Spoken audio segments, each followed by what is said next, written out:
Resumen del capítulo número 2 del libro Padre Rico, Padre Pobre de Robert Kiyosaki. ¿Por qué enseñar especialización financiera? Robert Kiyosaki cuenta que su amigo Mike en 1990 se hizo cargo de la fortuna alcanzada por su padre. Incluso estaba haciendo un trabajo mejor que el de su padre. Por su parte, Kiyosaki se retira a los 47 años y Kim, su esposa, a los 37. Robert aclara que retirarse no implica necesariamente dejar de trabajar.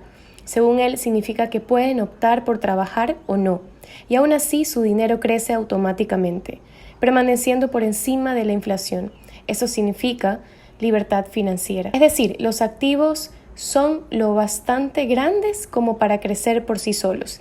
Kiyosaki observa que hay muchísimas personas excesivamente centradas en el dinero, en lugar de centrarse en la educación, la cual sería la riqueza más importante. El dinero sin inteligencia financiera se pierde rápidamente. Cuenta el ejemplo de tantos atletas profesionales que ganan millones de dólares y luego de 10 años pierden todo su dinero quedando incluso en la calle. Lo importante en la vida no es cuánto dinero ganas, sino cuánto dinero conservas. Por eso el padre rico les enseñó que si querían ser adinerados, necesitarían aprender a comprender los números y saber de finanzas. Kiyosaki advierte que los chicos salen de los colegios obteniendo habilidades académicas y profesionales, pero prácticamente sin cimientos financieros.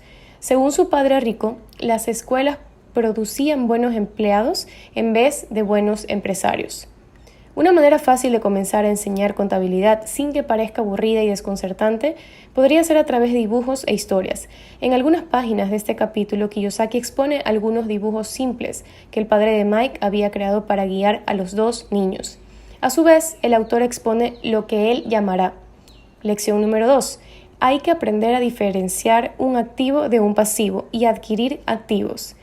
Asegura que quien desee ser rico, eso será todo lo que precise saber. Muchas personas tienen problemas financieros porque desconocen la diferencia entre un pasivo y un activo. Es decir, la falta de educación es la razón de los problemas financieros. Un activo es algo que pone dinero en mi bolsillo. Un pasivo es algo que saca dinero de mi bolsillo. La clase media, por ejemplo, tiende a aumentar sus gastos ante el incremento de efectivo. Es decir, cuanto más ganan, más gastan. De ahí sale la expresión la carrera de la rata. El autor asegura que necesitamos educarnos en cómo gastar el dinero, no en cómo hacer dinero. A esto llama aptitud financiera. ¿Qué hacer con el dinero una vez ganado? ¿Cómo evitar que los demás se lo quiten? ¿Cuánto tiempo conservarlo? ¿Y cómo hacer trabajar ese dinero para usted?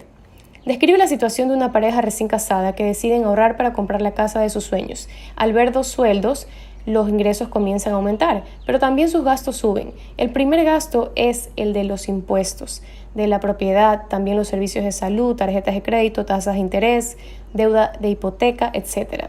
De esa forma, los pasivos se incrementan.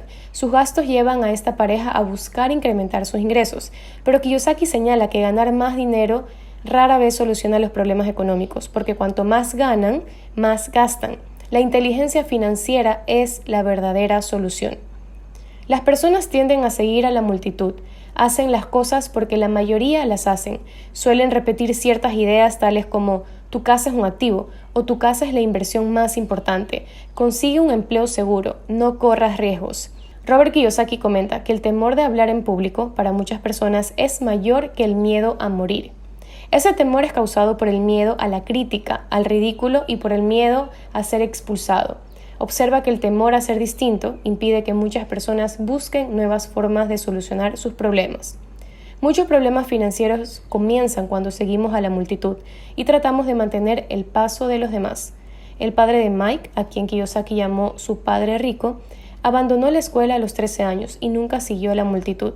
Edificó su propia manera de pensar y odiaba oír la frase no puedo. Aunque no había recibido formación académica, tenía educación financiera, la cual lo llevó al éxito. A sus 16 años y gracias a las enseñanzas de su padre rico, Kiyosaki tenía mejor conocimiento acerca del dinero del que tenía su propia familia. Según su padre pobre, la casa era un activo, y a raíz de esta idea tenía grandes discusiones con su hijo. Robert sabía que ser dueño de una casa era mejor que no ser dueño de nada. Pero también había entendido que si las personas de jóvenes comenzaban a invertir más dinero en adquirir activos en vez de pasivos, sus últimos años serían más felices y más fáciles. Quienes pretendan tener una casa más grande, en principio deberían crear activos que produzcan dinero para luego comprar la casa más grande. Es habitual, en cambio, que las personas adquieran préstamos hipotecarios y deudas de tarjetas de crédito en lugar de activos. De esta forma pierden tiempo, no obtienen capital adicional ni experiencia financiera.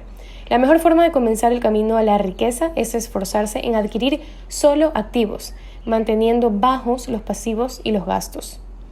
Kiyosaki toma de Buckminster Fuller la definición de riqueza. La riqueza es la capacidad de una persona para sobrevivir cierto número de días en el futuro. O dicho de otro modo, si dejo de trabajar el día de hoy, ¿cuántos días sobreviviré con el dinero que poseo? El autor aclara que la verdadera definición de rico depende de quién la expresa, pero nos aconseja recordar su observación.